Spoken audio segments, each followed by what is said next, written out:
Hey everybody, welcome to Stirring It Up. It's so nice to have you here with Jana and I today. And Jana, we're going to solve a problem for a lot of people when it comes to really good southern fried fish. Because That's right. for some reason, people have trouble kind of holding the batter together, right? Yeah, you really need a binder to keep that flour or cornmeal, whatever way you want to go with the frying. Like to an stick. egg or a milk or something. Yes, sir, absolutely. So what are we doing today? Well, we're going to do a nice pan-fried catfish. We're going to use catfish. Do you realize there's over 3,000 species of I didn't. catfish? It's the blue channel cat that we really like, or the little bitty Lake de Zalman fish that comes out of some of the southern lakes, and we use those whole. But I'm going to make a roux because I'm making a shrimp Creole to go on top of it, and I'll bring everybody up to date. I'm going to I have some oil in here. I'm going to put a little flour because a roux, of course, is the thickening agent for the Creole, and I'm not going to cook this really dark brown. I just want to make a nice tomato and shrimp sauce.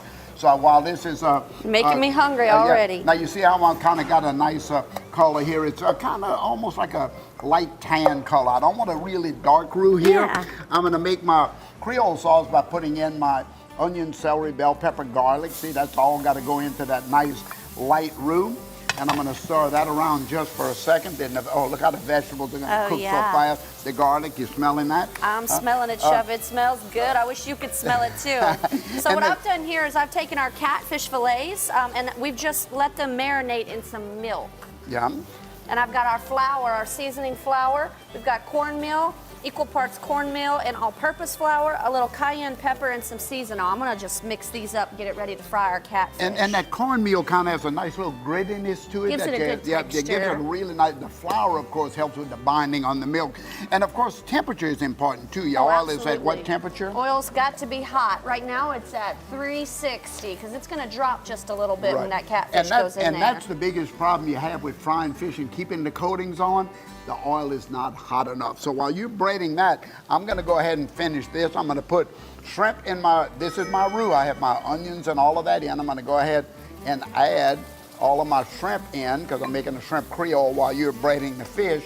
I'm gonna add a little tomato sauce to it because shrimp Creole is a red tomato based sauce. I'm gonna put some fresh tomato in as well because of course it's that time of year where the tomatoes are in. Yeah. So I'm going to put some shellfish stock in here that I have hot. Why don't you go ahead and bring us up to date there? All right, so I got my catfish, my oil's ready, and I'm just breading them very nicely, ever so gently, and putting them down in the fryer oil. Now these are going to fry for about 4 to 5 minutes. It really depends on the thickness and the size of the cut. You want the fish to actually float to the top, though. That's right. And you don't want to move them around too much, everybody. So the fish is frying. I'm going to go ahead and do this. Keep your eye on that, all right? Absolutely, Chef. All right, y'all, here's the secret right here. Tell them about it, huh? All right, so there's 3 things that you got to remember. The right temperature. 360 to 75 on the oil. Overcrowding. You don't want to overcrowd that fryer because it's going to drop the temp immediately. And you don't want to mess with that catfish until it floats. Always say let the fish start to swim in the oil. Nice. Pick up a piece of that so we can get a good shot. Look how nice and golden brown that is, fully cooked. And this is what the dish looks like when it's done sitting on that Creole sauce, or you can just serve it with tartar sauce. Anyway, y'all, we're going to keep on frying fish. It's a beautiful day here. Y'all know how to